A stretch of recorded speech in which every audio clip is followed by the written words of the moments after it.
Hello, hi. My name is Ignatius Moyer, and you are watching the Style and Sound Photographers Circle. Today, we've gathered some of our favorite exciting photographers in London to sit down and have an in-depth conversation about the art of photography. If I can give you guys the opportunity to introduce yourselves.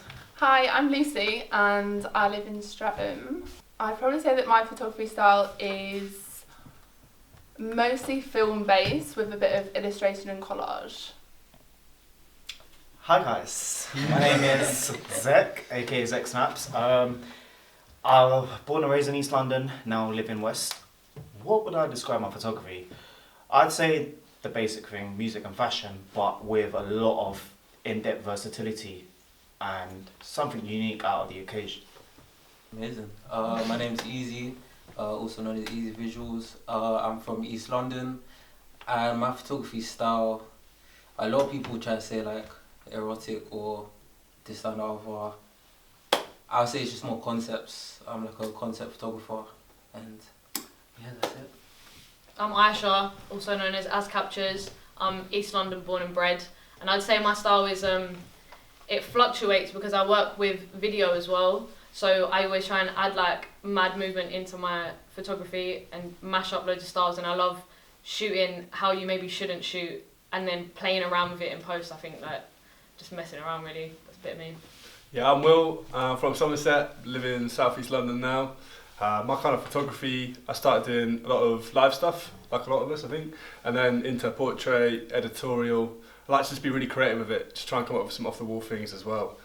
Just play around with styles and stuff, but yeah. All right, so if I can jump right in, this is an open question. I would love to know what drew you to photography as an art form. I'll jump Go in. on. I've just always been a visual learner. Like when it comes to reading, for example, it will take me 3 times to read something to even kind of understand what's going on. But I'm like I was academic in school, but at the same time, anything visual, I was just always drawn to it. So it made sense for me to pursue it that like as a career. Okay. Yeah, I agree with that. And also, my dad was really into photography, so like growing up, he always used to have his cameras, and a lot of the stuff that I shoot today is from like his old film cameras from like the 80s and 90s. Okay. So like that was a big part of it. And then like as said, like in school and in college, even though I did like maths and science, I didn't really enjoy it, and it was always the creative and the visual stuff that kind of like drew me in. Mm-hmm. So that's me. For me, it's probably I can communicate better with visuals than I can with words, so it kind of struck with me. Okay. I think what's interesting about my perspective on it, I actually got the liking from photography from the perspective of film directors. So I was looking into creative, surreal film directors like Wes Anderson, David Lynch, Alfred Hitchcock, and who else? Jean-Luc Godard. So especially Jean-Luc Godard, when I used to see his French noir style films, Yeah. he would use stills in his films, but through women, and he portrayed women through the power of film photography. Mm-hmm.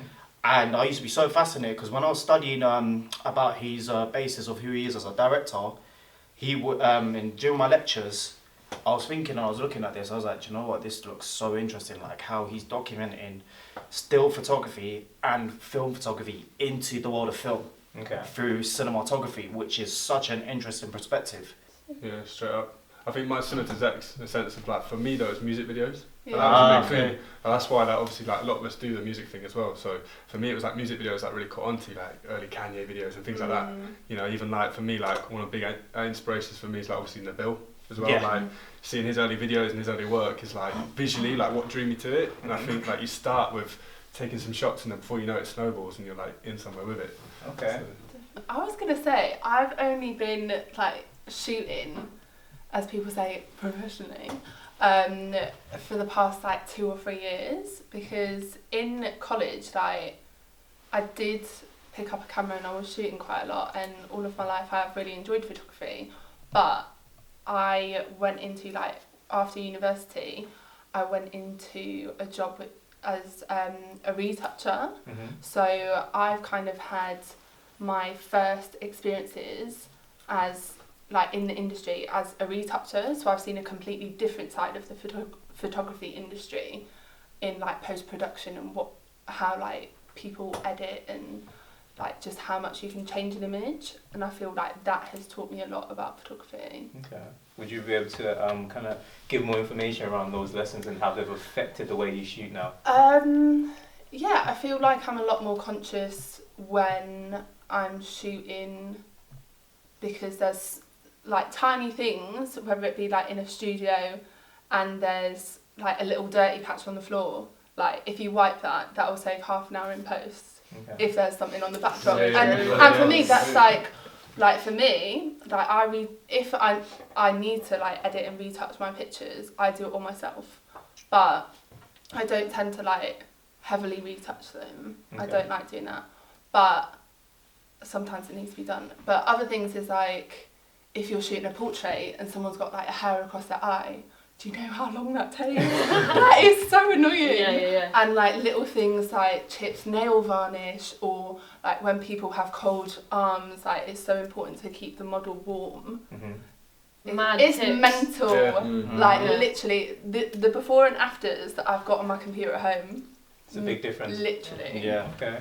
Okay. I think everything's an experimentation process. Yeah. It's all about self-development. You can go from a good pre-production to a very bad post-production, or you can go from an amazing post-production but your pre-production initiative wasn't as well developed. Because even now when I'm on set, I see every detail. For like a brief example, when I did Dave East, I remember even though we had like 2 hours and the pressure was on, I looked at every style and then I was going back and forth with the stylist. Like, cool, make sure the coat looks slick and straight. I need to make sure, like I was telling him, like, bring your chains out or bring it to a certain diameter of how it looks, bring your chin up, blah, blah, blah, this and that. I think every small detail counts when you're taking a good photo. Not even just a good photo, but photos in general. Because then it makes you have a great thought process behind it. Later on, when it goes to the post-production, then you see the levels of coordination. How do I improve to become better at this? What is it do I need to level up? Is this something I'm good at, something I need to work on, or is this where my greatest strength is? So it's just all about experimentation and finding your strengths and weaknesses throughout, because creativity has no limit. Like, that's how it goes in the game. It has no limit. Whether you're a photographer, videographer, or whatever, the beauty is of the essence, there's no limit to it. That's why I always say, break your limits and then see what it takes you beyond it. Okay, that's a very interesting point. Yeah, music's been one of the most celebrated forms of artistic expression in the UK, to a point where all or most of the art forms were seen primarily as a way to add value to music. Would you say that's the truth? And if it is it something that's changing? I'd say it's definitely changing. I think now people put a lot more thought into their visuals over the music sometimes. Like music, I mean, for me, music drove me into wanting to take photos at some point. Like, I really wanted to take pictures of the musicians that I love, because like the music was always key. Yeah. But I think now, in like this whole Instagram world that we're in, it's like if you've got a banging artwork picture, people are gonna listen to the song even if the song's like rubbish. Do you know what I mean? So I think now it's a bit more, and it's kind of cool to be a photographer now. People, you have like a profile, and like people think like you're like in the light, rather than before it's kind of like photographers, you didn't really know much about them unless you really love photography. But now it's you're a bit more out there, and like the visuals I think are like definitely stepping forward. Okay. Would you say the same? Would everyone say the same? It's changing. You have a bit more of a profile as a photographer, right?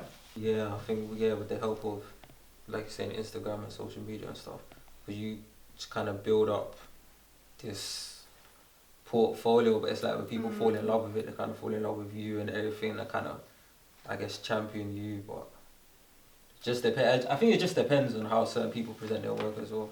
How do you use Instagram to leverage opportunities for yourselves? DMs.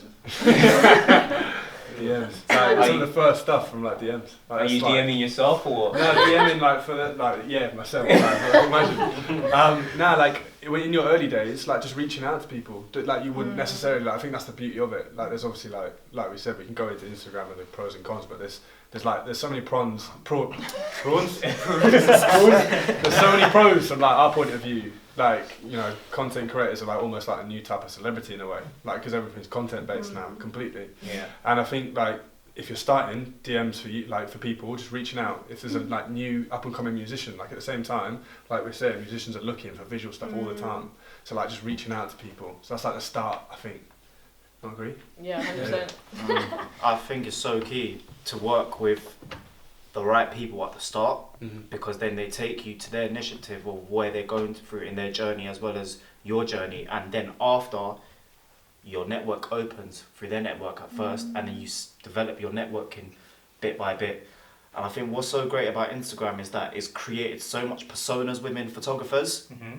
Now they're like becoming the new, how should I say, the new icons of the creative world. It's so interesting because I'll give you a brief example. I don't know if you probably guys know him, but Cam Kirk from Atlanta, he recently opened the first ever photography record label. And he said it, if these music labels can do it, why can't us photographers do it? And I was looking at that and I was like, you know what? I was like, this comes to show the creative process of how the elevation of creativity has gone up from like 6-7 years ago, when it was more difficult, but at the same time, it was there from the start. And I think it all comes down to the fact that it comes from the people that push the music scene more. So I'm talking about people like the Ashley Verses, the Vickies, the Courtneys, the Olivia Roses, who else as well? Ray Fiasco as well. Like, these people kind of gave the pavement to push music photographers into the next level.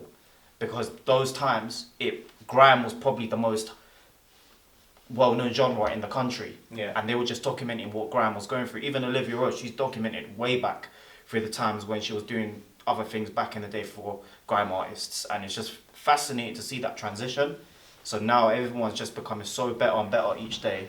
It's like everyone here has something unique to offer to the table, and that's what's great about it. Definitely. Would you be able to kind of name some of the other photographers that I guess kind of inspired your style or really made you feel you could take this to the next level as a UK photographer? I think people that Zek mentioned, like when I was at uni, I would see Ashley Verse and Vicky go out stuff, and we're not too, like, me and Vicky are the same age, and Ashley's like 2 years older, but they were very much working in the industry and documenting like loads of sick stuff while I was still studying, and that to me just seemed like they're such familiar people. They're from London, they're young, we dress the same. So to me, it like seeing them as people and not just as their work just made me think that I could do that as well. Do you know what I mean? It's like a human level to someone that I saw through the internet. With that, there's a lot of new initiatives taking place, because I feel like the previous generations or the generation before this one of London photographers really set the scene, where they went out there and they shot with like the most prominent UK artists, and then that became expected. And then now I find that people are really smashing the next glass ceiling, especially with you, Aisha, coming up with Pay Your Shooter. Could you talk more about could you talk more about that initiative and what it really means? Well, I started it purely out of frustration because like I had a full-time job at the time, but I was also freelancing, and chasing the money from freelancing jobs was just like becoming a joke. People were like paying like 4 or 5 months after, which you wouldn't do in any other industry. Or like people were asking, people were asking for me to like work or film stuff for free, or just like having the audacity to be like, oh, like will you come to like West London, which is like a whole new world to me, to fucking film something with like 3 cameras and then edit it, and then not even want to even speak about money. So I was in bed one night and was just on a font website and was like, yeah, cool. It was going to be called Overworked and Underpaid, because that's really how I felt deep inside. But then something told me to do Pay Your Shooter. I just typed in bold font, typed it out, and then was like, no, I'm just going to make a t-shirt. And then from there it kind of soared. But I think what's key about it now is that like it's super cool to like brands and stuff have money for this kind of stuff now. Like we said, creativity is like super up the top at the moment, and brands and agencies and whatever, they have money to have this output, like this creative stuff that people see everywhere, and they're like, yeah, we want that, and they'll actually pump a lot of money into stuff at the moment, and it's like that money's there, and really us, like we have the ideas most of the time, and it's just like pay us what we deserve and pay us on time, because that's really important. No, that's no. It's definitely an amazing initiative, because it's something that's very needed. What are some of the things that you were doing or implementing within your contracts to make sure that these invoices are paid on time? If it's something that you already take deposits. Yeah. You say that, but we were not talking easy. about It's it's not a lot easy, more easier but- said than done. No, it's not that easy. But ideally, yeah, 100%. Yeah. It's interesting because I was watching because they have like that, I think it's like a Revolt Summit in the States, where they get like, I think, musicians and a few other creatives to sit down and kind of discuss like the evolution of rap, hip hop or whatever. And a producer mentioned what they do is in their contract they put like a clause that if they're not paid within 30 days, they get like Oh yeah, that's what I do. bump in Yeah. 50%. Late fees and stuff. Okay. That's what my management do now, which is brilliant, because they put a strategy plan where it's like, if you don't pay after these 30 days of this due date, legal action will be taken furthermore, and 10% added on top. How have you found, like, since you've been in management and since that's like been in place, have there been like payments on time, or have you had like a better response from the people that you work with? Oh yeah, 110%. Like, it's still quite annoying because I still get people still trying to DM me about, oh, can we get you for this shoot? And it's like, clearly my inquiries on my page, like what the hell type of thing. But at the same time, I gotta appreciate them because they've pushed me for more money. They've done the dirty bits of what they needed to do in order to go beyond that side of getting more money and like pushing these people to pay us on time. Like, there's been months where there's been incidents where I have not been paid for 3 months and a half, and as soon as we said, yep, legal action, paid it straight to my account. I was like, this is fantastic. I was like, wow. And then it's interesting because having like a background of people that actually don't really support you for your creative art, but not just for the money, is amazing, because you need that. I'd rather go for someone who supports me for the initiative of my art and what I do, rather than, it's always about money, I'll get my 20% off this and that's it. Really. Like, I've got people that understand logically, what are your plans? What do you want to do for the next 2 to 3 years? What your project's coming up? What's your end goal? So it's been interesting so far. It's been good so far. So it's been I think quite you good. like, as a creative and as someone who handles their own accounts and stuff, I feel like you're always like treading on eggshells kind of, because like, I mean, you can say that you're going to take legal action after 30 days, but you also want to keep the client happy and you don't want to leave a bitter taste in their mouth. And you don't want them to be like, oh, I'm never going to like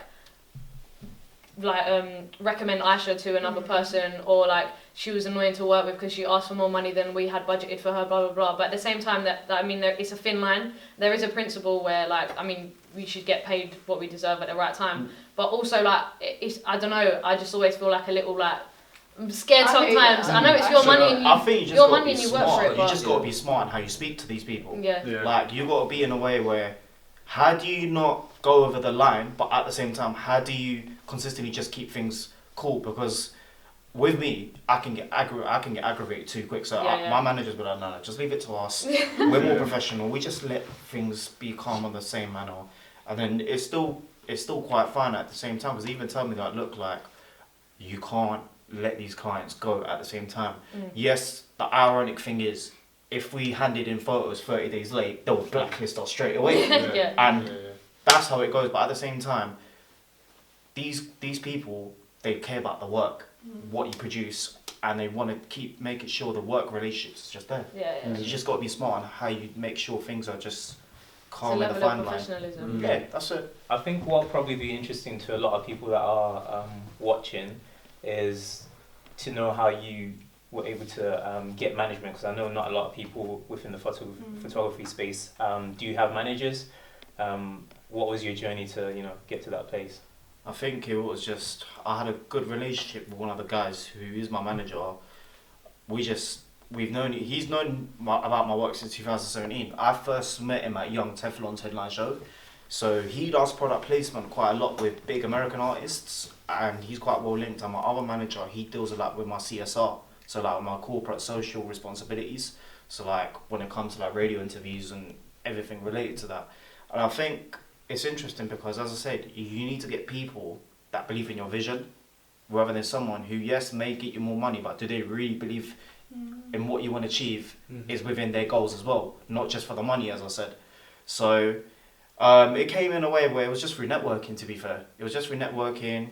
I kind of gave an opportunity to kind of improve, where can you go with this? And then straight away, things have just been quite good, and now it's just going to become better and better. And I'm glad because now I've got someone who could push me that extra mile. Even though I've been doing this thing for so long, and I always will be doing my thing gradually. One thing I like about it as well, they still make me a freelance person, so they don't contract me to everything, so I can still do my own thing without them bothering me, which is amazing. Okay. So, yeah, I've got management too now, and like it started off as a friend of mine. And I think it's interesting, like we were drawing like contrast about like music and stuff earlier, and you said about like the music label. And Yeah. stuff.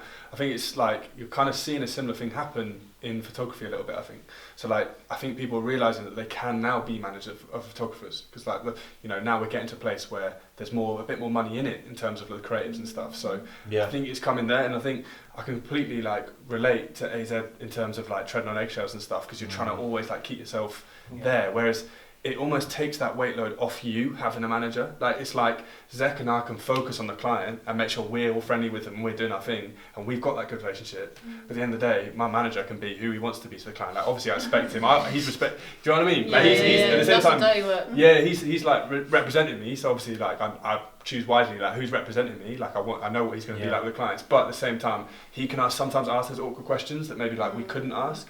Do you know what I mean? Like the things like when it gets difficult with payment, like you were saying about having difficulty like asking for it because you don't want them to be like, oh, we're not going to work with them again. It's like it takes that pressure off a little bit where he can say it and I don't have to say it. It's like I'm still close with the artist or with the manager I'm working with. So yeah, it's interesting. That is interesting. And fun tip as well, go for a manager or an agent that understands the industry. Yeah, That's completely. That's a fact. Someone, as I said, believes in your vision. Yeah, Okay. Straight.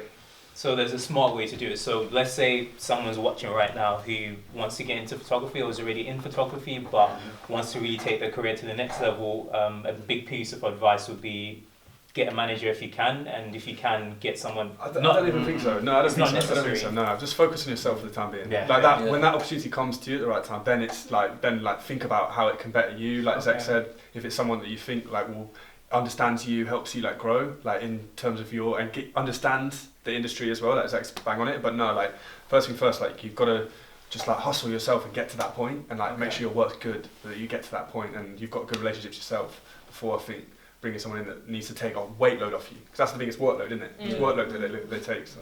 Okay. So it's getting to a certain point and then now building out a bit of a team to help you. Yeah, the time will come. The time will go. It comes, I think, at a point when it's there. I wouldn't like suggest anyone to like go looking for a management to start out or anything. No, it's build up your own. Like focus on yourself. Work hard on yourself. I think it's like it's a hard one because I mean, as a creative, I feel like super connected and like all my work is like my baby. Do you know what I mean? And like it feels a bit weird to like give it away kind of, but it like help is so important, and I've learned that recently, and it's like you shouldn't say no to help if it's the right kind of help. So like disconnecting a little bit and allowing people to come in and help you like can get a vision a lot further along the line. And if you're just like, no, it's me, I'm doing this by myself, I'm very much still like that. I'm just like trying to just do my thing like my way, like really trying, but with the pay your shooter stuff, it's made me realise that help is helpful and you shouldn't say no to it. Do you know what I mean? Okay.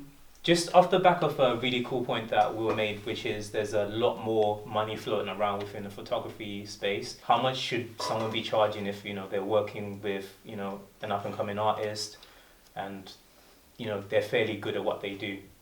It's such a taboo thing, man. Yeah. I feel like everyone charges differently. Obviously based on skill set, based on how long you've been doing it as well. Just make sure you're eating. Make sure that you can go to the shop and buy something after you get food. I feel like as well, like for me, I'm I class myself like I'm super new to this, and even though like I'm still creating my own style and stuff, like I think it's so important, especially when you've got like fellow creatives within your circle and that you're quite close to. It's so important to try and be as transparent as possible. Like with me and one of my best friends, he's an amazing photographer. Lewis Vaughan, he's great, check him out. He's great. Like, we sit down and like, he's done some amazing stuff, and like whenever we have little bits and pieces, he's like, oh my god, I've been asked to do this, I've been asked to do that, like I don't know how much to like ask him and I don't know what to do, and I'm like, okay, so we have a little chat about it, or like I've reached out to Az before and been like, oh, I've been asked to do this, like what would you quote them? And I feel like you should never feel like you can't reach out and ask, because like say I could be saying, oh yeah, don't worry, just buy me a pint for the same gig that Az could be getting like £600. And if there's no communication there, like so many people would be getting underpaid. And I feel like if you're a lot more transparent about money, like money's like numbers and paper, like I don't care, I do stuff that like makes me happy and that I love. Like I've got a roof over my head, I can eat, money in my bank, like do you know what I mean? But I feel like if more people were open, there would be so many more creatives going up. It's hard because there's no textbook answer to like how much something is in our world. There's not a menu on the wall that's like press shot this much. Like you might make your own kind of price list, but there's no like actual way that things are priced. Because I mean, it's creativity at the end of the day. Sometimes you get paid with love, or you have that love factor and you'll like bump it down a little bit maybe, do you know what I mean? So it's like it's like money in general in this country is such a taboo subject. Like I'm trying to make it transparent where you can ask someone like, oh, how much did you charge? Like I message Will all the time and I'm like, am I getting mugged off here? Or like, how much would you charge per image for this, blah, blah, blah. I think it's important to have conversations, but also you need to understand that someone who's been doing it for years might charge a certain amount, but just because you got maybe the same camera or something and you might be doing the same kind of thing doesn't mean you should be charging that same amount. It's like I said, there's no textbook answer. It's all about your experience and like it like I mean my pricing changes every day, mate. Like it depends on the job. It's going up. But yeah, it's like it's very it depends on the circumstance, man. Okay. I think to add to the back of that as well, we kind of need to look at, I guess, how much is going into the job that you're getting asked to do as well. Because a lot of people think it's just you come, you just click, that's it. But you've got like one also taking travel as well, because that's a big thing for me as well. Like sometimes you could get something that might be out of London, so you have to go all the way there. Then you're taking pictures. Then also how many pictures, like how long you editing for this, that, and the other. Like I think it's just little things kind of take into usage. All of that. Usage, it's a lot. So you say it makes sense to kind of have your own set rate card that you present to clients, and then kind of figure out what works? Or is it just like always different? I mean, I think that's super professional. Like, I was at a talk once with someone from Adidas, and they said that if they get presented with a rate card, it's really impressive. But so I think maybe if you have like a Photoshop little document that you can just edit and like curate it specifically, like tailor it per like client or whatever, to just be like, cool, this is how much this is for this job, like, but make it look super pro, because then like otherwise you're just like emailing random numbers, like it can always change. But rate cards is, I don't think you like I said, there's no set menu, and it will change depending like if there's a billboard campaign or if there's like an Instagram like live thing, and do you know what I mean? Like it's always different. It depends on it's circumstance at the end of the day, like I said. I think that's interesting, like to point on as well. Like I think it's important to have your set day rate. Like this is what I'm worth. Do you know what I mean? That's how much I usually do my shoots for. Like no matter what it is, then that's your day rate. And then I think the thing that I think I learned like not even that long ago, and I think a lot of like new photographers could like take on as well, is that your licensing, your usage is like the big ones where like that's more actually where your money comes from than your day rate. Like most of the time, like your day rate can be 50 quid up to 2,000, like however big you are. But like it's that's where you're changing your price list. Like we don't want to think like we're changing it depending on the client. Do you know what I mean? Oh, one day I'm charging him this, then the next. It depends on like what them photos are for. So like, as he was saying, like if one of them's for billboard, obviously that's going to be a bigger fee than if I'm charging for an Instagram post. Like that's a completely different like usage fee. And is there like a space that each of you go to? I know you just mentioned like you sit down with other photographers, but is there like either a platform or a space that you go to just to kind of exchange this information? Either a Facebook group or Not Google yet. group? That's a good one. I mean, it should be a thing. Like, we should do meetups and stuff. I mean, like Mabdul and the Take More Photos guys, like they do loads of meetups and like they're super transparent with stuff as well. Like I feel like you could just chat to them whenever. But I think it is super important. I mean, WhatsApp groups and stuff like that. Like, I mean, I know there's a boy photographers one I've heard of. That I wasn't invited to, obviously. Wait, but, is it just strictly? Yeah, like, I mean, is that a rule in that's there? what I Like heard, just yeah. wow, okay. But I mean, like, it's important to talk. Do you know what I mean? These Yeah. are like what? Yeah.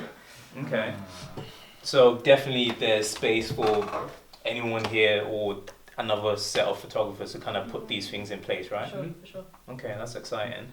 Let me see. So I think the interesting thing is like a lot of you have found your lanes or you're on your way to kind of developing really special styles that you wouldn't be able to find out there in the industry. And a lot of people watching will be excited to know what's been your journey to get to where you are now, where you've got something that's quite unique.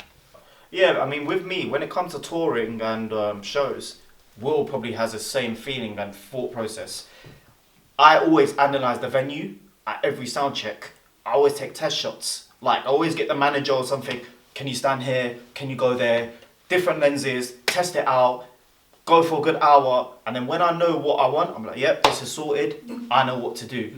Because I feel like what makes an amazing photographer is becoming an analyst of what you do. Viewpointing the area, the location of what you can make the most out of it, as well as the settings, the lightings, everything in general. Because there are some venues where it's piss poor lighting. Yeah, it's horrible. And there's some festivals where you go to, the lighting is just phenomenal. And there's some productions where you think to yourself, why is this guy, a guy with 4 million followers, putting all purple lighting in the show? Like Travis Scott, perfect example. Yeah. Like when we went to Travis, we basically had no photo access because Travis is just Travis Scott. And I remember for the first 3 songs, even though we were all far away, I was looking with another fellow photographer called Saber Scope. Me and Saber were sitting there, we were saying, why is this guy putting purple lighting? I deliberately didn't want, I said to myself, I said, this guy deliberately hates photographers. Yeah. And he was like, bro, come to think about it, I think this guy deliberately just done it so he doesn't, everyone from press gets the shit shots. And I was like, do you know what, that could be true. So I think it just depends on what you make out of the outcome of the place and what's within your disposal.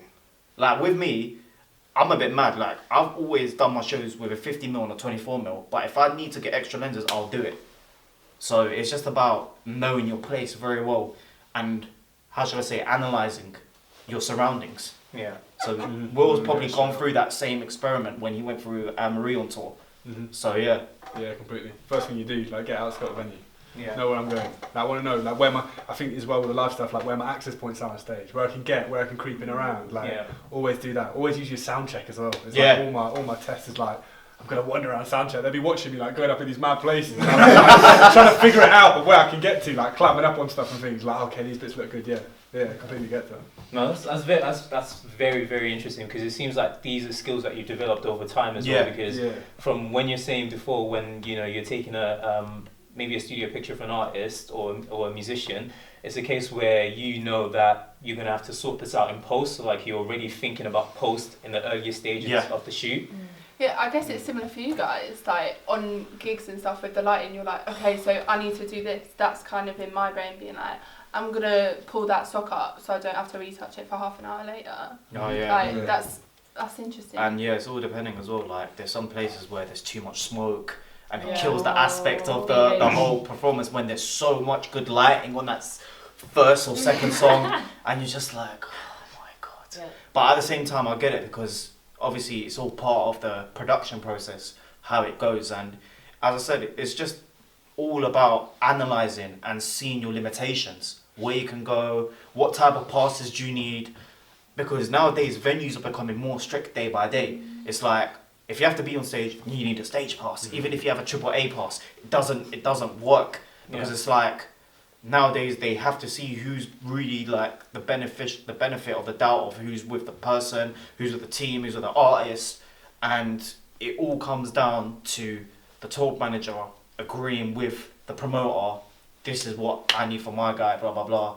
However, the tour manager might come back to you and be like, bro, I can't have you at specific places because the production guy said you can't go near the confetti or like near the sparks because you have to go like measure yourself away like 4 meters away from it, or let's just say in general, because obviously in terms of the hazards and everything. Yeah. So yeah, there's been like major like crazy tour experience I've been on, and it's just always been such a great asset to learn from them. Yeah. And just see from different artists' tours how it's like to do the big and small venues. Okay.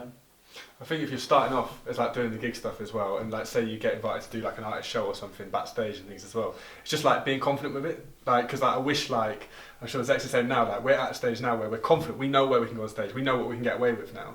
But like I remember the first few shows I did, it was like creeping around, like how close can I get in and stuff. Do you know what I mean? You're like pushing it, and you're like trying to push that boundary. And I remember sometimes I overstepped it. Sometimes I was like, I asked them to turn down the smoke machine. You know, I was like, that's so like. I've done that as well. But if you don't I've done that. It's, and then they look at you, they're like, who is this guy? Yeah, like you're just a photographer, mate. You're testing out your things. So just like be confident as well, but like always just ask questions as well. If you think, oh, can I go there? Can I go there? So just ask a question. I've got a great question for all of you guys. Have you ever had mad experiences in shows where you get treated or mistreated badly by security because they think you're just another paparazzi photographer? Yeah, a lot. Like there's a lot of mistreatment that goes on in our scene. It's crazy. Yeah. So talk about it a bit more, like what. I think, especially like on shows and tours, it's just I don't know. There's been shows where I've been dragged out, and I've nearly had my camera destroyed. Like so many things, and it's just one of those ones where I get it. Sometimes you need to respect and be, how should I say, very, very open-minded about their work and job, because at the end of the day, security is security. They're there for protection, but at the same time, it's like, we're here to do our job. Like, why do we need to get treated like a paparazzi photographer from Getty Images or something like that? We're here because, like, we're here, or someone from The Guardian, let's just say. But we're here because we're cultivating for the culture. We're not here to like be like, oh yeah, we're making so much money out of the photos, and then we go off and then that's our day done. Like sometimes I just feel there's been times where it's just been a bit crazy at shows, but at the same time I've finished so many shows. Like I've been there, done that. Like where I've been backstage at places where I didn't need to be backstage. With let's just say Seshi, like me and Seshi would go and like we would do the maddest things, and we're like to ourselves, how did we even get there? How did we get there? No passes or nothing. Yeah, you told me a few of. And then, but at the same time, if you do get those opportunities, and this is a message to all young upcoming photographers, network with the people backstage. Introduce yourself. Some managers might be a bit of a prick. Like, we do get managers like that. Some might be in a good mood. Just introduce yourself. Act like you're part of them. Not part of them, but just introduce yourself and just give them a brief example, and then keep it short and simple, and just be like, cool, what's your email? I'll send you the photos later. Boom. And then from there, that's how you open more opportunities. Yeah. Like, I remember at the start, like, I just wanted to take pictures of, like, people that I listen to their music, and I'd be like, not starstruck because I don't really get like that, but it was just like, how can I like be like, yo, like, well now I'm like, yo bro, like can we just like get a few shots or like whatever, but you just like have to act really familiar with people. But I remember at the start I was a bit like, how do I even ask to get a picture, or like I don't want to be like some creep like just like pulling up next to them, do you know what I mean? And so it's like learning that confidence and building it, and like it's the way you hold yourself and present yourself. Like if you just put a camera in someone's face, they're not gonna like it. You wouldn't like it. So I never do that. Like I always try and make sure that anyone that I'm taking a photo of, they're fully aware of it, and they want me to take their photo. And I think like having the confidence to assert yourself in a certain way to get someone to feel comfortable in front of your lens, even if it's just a random person in a club, like it's the way you hold yourself. But I mean, like sometimes there'd be artists like at places where I might not even have to be, but I've always got a camera, and I just be like, can we get a few shots? And then like the crazy magical world of Instagram, like you uploading it kind of looks like you did a press shoot for them or something. And then you're like finessing the system. People are like, oh Rosh, you got like a mad sick shot of Skepta. Like, she must be like some big photographer. Not true. Like, just seen him, been like, yo, bro, like been cool with him, taking pictures. You know what I mean? It happened that at the start, I did that with loads of people, and then it's like, it was a way of finessing Instagram, not necessarily like a real life, but people started assuming that I was just like always with these artists and that was like quite a big photographer. When I wasn't, I was just like shooting shit that I loved. And then like that was like a cool finesse situation which you can take advantage of. Like, take someone away from like the stage or like somewhere where there's a logo if it's like a branded event, and be like, make like a little lookbook, like do you know what I mean? Like, take advantage of your space and stuff. That's a good finesse. I think that's something that I'm starting to learn as well. Just because like I know you lot mainly do like music photography, but my photography is a bit different. But I've done probably about 3 shows recently, and it's like that is something that I'm really learning. Like, you can really just go up to someone and just be like, yo bro, let me take a picture, boom boom boom. I think it's just the thought of it is always just worse than just doing it. And like you said, it looks amazing because they'll be thinking, rah, him. Yeah. Okay. What I actually did want to ask you, Easy, is like, a while back you did this shoot with, I think her name was Angelou May. It looked like she was suspended in a whole other world in front of a waterfall. How did you create that? Oh, we're allowed to give away secrets. Magician out here. But it was just like a vision that I had in my head that I can't give away the secret, but I managed to kind of make it happen. I almost got what's it called when you got really, really cold? You got to amputate your leg or something. Gangrene. Frostbite. Frostbite. Gangrene. We was in a full like river kind of lake thing. This was like somewhere in the Midlands, but it was crazy. It was like Summer. No, do you know what? It wasn't even summer. I think it was about September, October times. This was a few years ago now. Yeah. I need Crazy. to see this picture. No, it's phenomenal. Could you talk us through like the journey to putting that imagery together, or the picture that you had in mind when you started?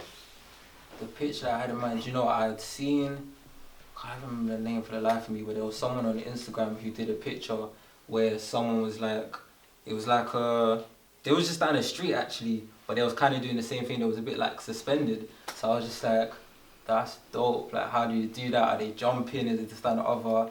And you kind of research into it. I'm not gonna lie, it's not that deep. I give it away. Just get yourself a stool. Have your setup right, your tripod and everything, and then you can work it out from there. But it's just the whole vision that I had in my head that I kind of felt like it was cool. It could maybe work. It might mess up, and then I don't know if you noticed, like on top of that, it's not even like a picture. It's like a moving picture kind of thing. So I'll put like insets and stuff, and like them insets that glow. Glow.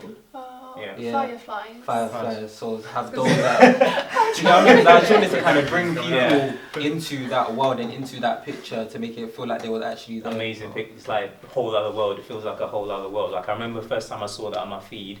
It's just like, because I think like that's the amazing thing. Like, I've come across like all your work over the years, or all your works over the years, and it's just like seeing a new piece of work that's just like so different from the rest of your feed on Instagram's like, what the hell? Mm-hmm.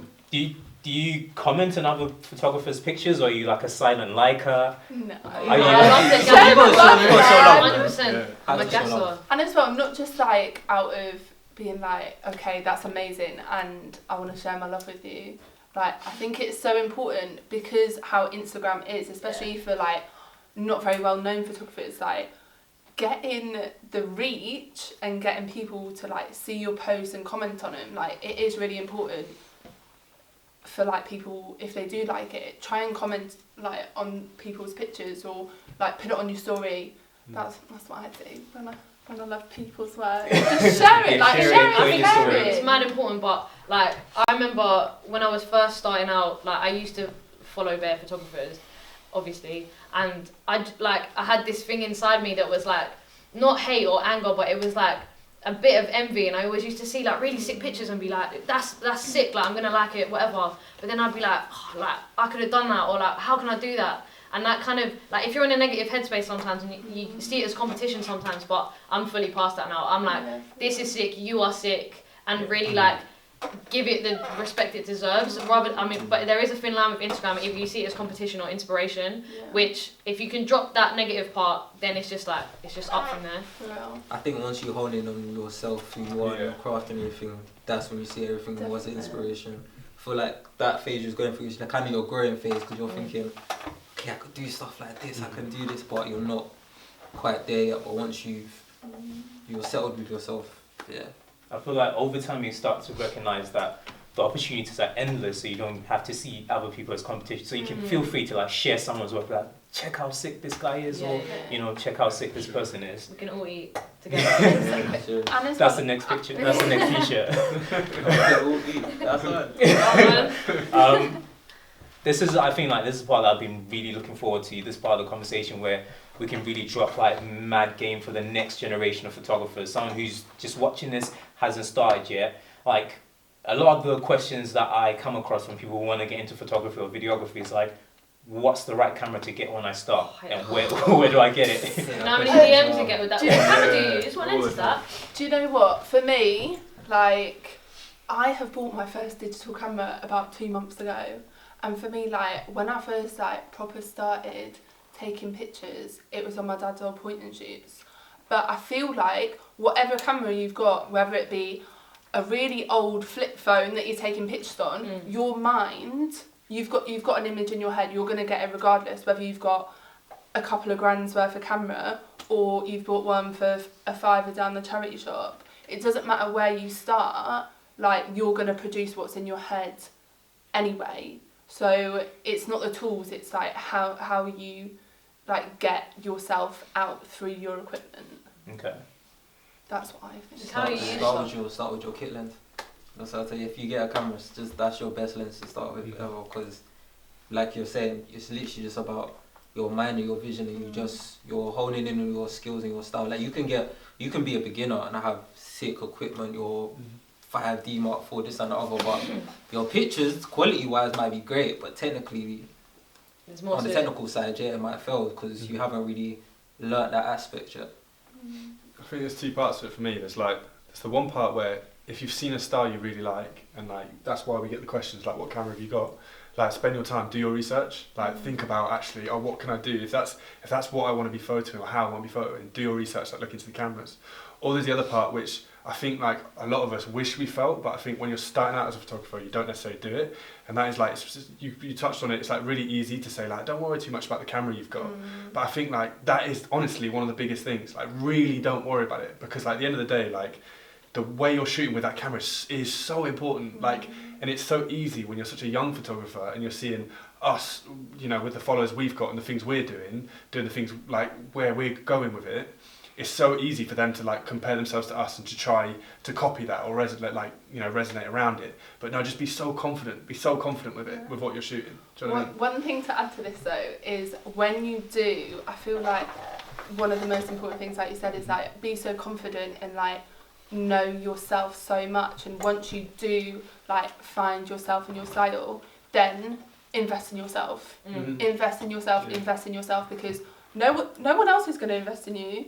Like, recently, I've spent a lot of money on cameras, and it's just like, that money, I could have been on, I don't know, gone somewhere or got like the latest sneaks or shoes or whatever, like coats, but for me, like, now that I know myself, buy that camera and then try and get up here, try and get to the next ladder and like keep on pushing myself to go to where I want to be. Definitely. I think when I was like starting as well, like, UK, you might have your like first camera, like your Canon 700D or something, like whatever you start with, but also like there's places like Fat Llama and stuff now that are so like easy to use, and you can go and rent like a really nice camera for like 20-40 quid a day.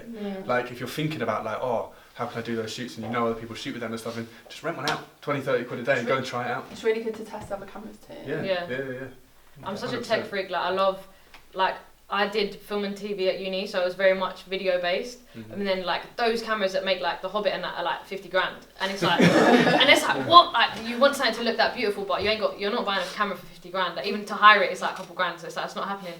But like there's two ways of it. It's like, it's not what you use, it's how you use it. But at the same time, like if you do have a certain thing in mind, like this stuff is expensive, so it's like you really need to know what you want. And like, I mean, like camera lenses, like some of the cheapest lenses are like £600. Yeah. Like, and that's the start. And it's like, that's crazy. So if you buy something for that much money, you got to make sure it's the right thing, and you got to make sure that you're going to be able to use it properly, or like just play around with it. Like what Will said, like play around with stuff first. It's important. And one more thing to add to that is, I feel like when you're quoting people, if they expect you to take your camera, your lighting, you need to think about, okay, I'm lugging all of this stuff around, they're not renting anything out, I need to add a bit more to my day rate, or I need to put that into the cost that I'm presenting to them, because otherwise they're getting free kit out of me, a free personal chauffeur for lights and like little bits and pieces, like if it's a small shoot or something, but just be like conscious if you are using your own kit.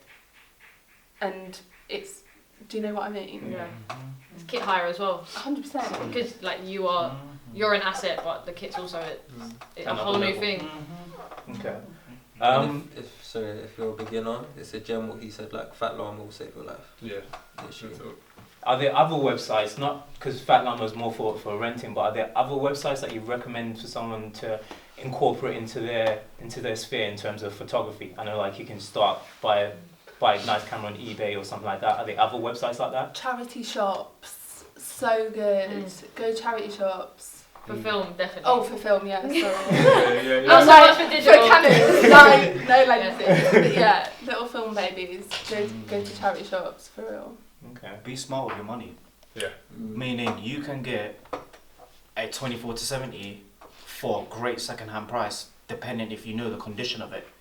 And always treat your stuff like it's your best friend, because you know the limitations of the camera and you know best of the functionalities. So as I said, like when it comes to adding more, how should I say, recipes like lenses, SD cards, you know, a better laptop you need to start functioning with for editing, for post-production, get into it. Not everything needs to be brought at full costs. People just buy full costs, be like, yeah, it's brand new, this will last me long. I've known people that have bought stuff at full costs and the next 4 days they've broken a lens. And it's like, bro, you could have spent you could have saved £300 on a practically excellent conditioned 24 to 70 when you bought that for a crazy full price. And that's the main thing about it. It's about how you invest into yourself in the smart way, not just in the straight basic way. Yeah. So it's just about knowing what to do with the money correctly and just looking at it and be like, cool, there's places that have Wex photos, there's places like Camera World, there's places like MPB MPB, exactly, they're from America as well. What's the American one? Yeah, they're great as well. The only thing is, obviously, they tax you for shipping, but other than that, they're great.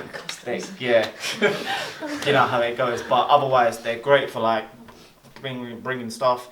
Not everything's about going to the Currys or the PC World or freaking, what do you call it, or the Jessops. Yeah. There's places, I'm telling you, the best place in London, that is, if you want to buy great stuff for the second hand of digital film cameras and that, is Good Street. Good Street has everything you could wish for, because you got the stores from Oxford Street towards like Good Street. So you got, as a Camera World, you got Wex. Well, Wex is now based in Whitechapel, but you got other great places that you can go to, and they're actually specialists for that specific camera company you're going for, whether it's a Sony or Canon or Nikon. And sometimes you get great second-hand stuff at great prices. So it's just about knowing how to invest. Yeah, I actually bought my first Canon. I was going to say, in I think I that same Selfridges. story. Oh, no. And when I got it, like it's because I had like a Selfridges voucher at the time for like 50 quid or something. But I remember just talking to him for ages about the cameras, and it turns out he had like an X-display model. And I was like, no, I'll definitely get that one out, mate. Like, how much are you selling that one for? Like, and that's what I ended up buying, because it was like, yeah, just like you said, like cleverly thinking about where you get the money from and stuff. I bought my first full frame of Depop in York, and I got it 5 years ago, and that's what I use now today. Like second-hand 60, and I still use it now. Mm-hmm. So it's like, you just gotta, you just look around, innit? Like, you ain't gotta pay the full price. It's like, Depop as well, you never know. How exciting is it when you get your first full frame? Oh, bro, I felt like I was real then. I had a poster about it, everything. I was like, yeah, full frame, baby.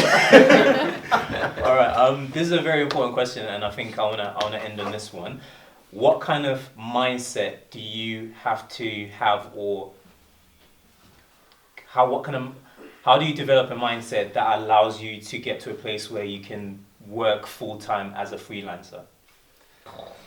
Guts, just jump. Literally jump in, dive in. Like, Freelancers bankrupt people. no, I feel like for me, one of my dear close friends, India, Top legend.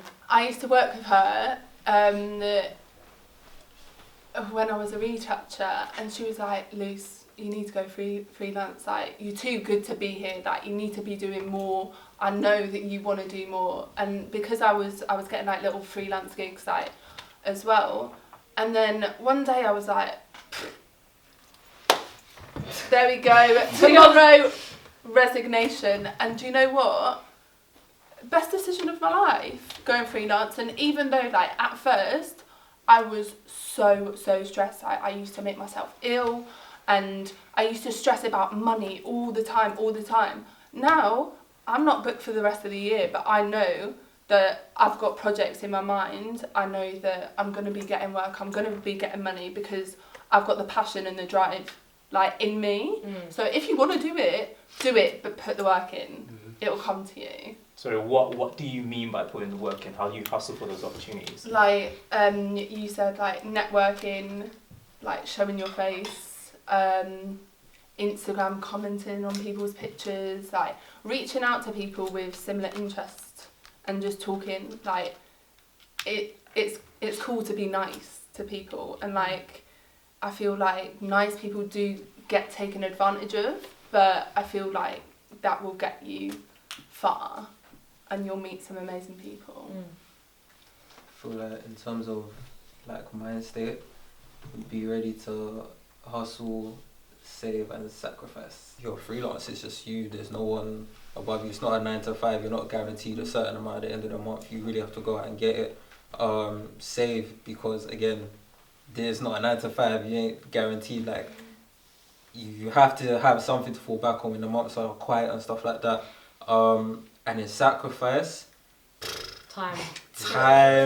Like them new trainers you want, you might not be able to get for a second. There's a lot of sacrifices that you need to make just to make sure that this stuff is all together. Do you get what I mean? And just make sure that you're kind of evolving and elevating. Yeah. With the going freelance thing, like Lucy said, just jump, which is like mad, but you have to jump, you have to be smart about it and jump at the right time. Like my personal story is that I had a full-time job and I was freelancing on the side, and then the freelancing thing was like getting a bit cool, and then I had to start saying no to loads of freelance stuff that I wanted to say yes to because I had to be at the office or do whatever. So I made sure, like, I had it in my mind that I want to work for myself, like I want to do my own thing. Because obviously I'm the best boss, you know what I'm saying? So I made sure that I had that plan in mind, so every time I got paid for like the last like 6-7 months of like my full-time job, I put pretty much like 80% of that into my savings each month for like 8 months. And then when it was time for me to bounce, I was like financially in an alright place because I weren't like stressed about like, oh shit, like I've got no money. Which, I mean, sometimes it happens where you have to just jump and you don't know when your next like check's coming in or whatever, but if you think tactically about it, especially if you're in a full-time position and you do want to take the jump, be smart about it, man. Use your time wisely. Alright, thank you very much for watching this photographer circle. I hope you learned a lot from it. We've had a great conversation with a great set of photographers, and I do recommend that you share the video, subscribe, follow us on Instagram at Style and Sound High, and then I'm going to ask everyone else to share their socials. Lucy B93. Zex Naps on Instagram. Easy Visuals with a Z, so E-A-Z-Y. With a Z. With a Z, you got to AZ captures on everything. If With we're going a with Z. a Z. With a Z as Z. well. Will Beach _ Beach, BEA, like seaside. Aww. Waves. Waves. I like it. Alright, excellent. Round of applause for everyone.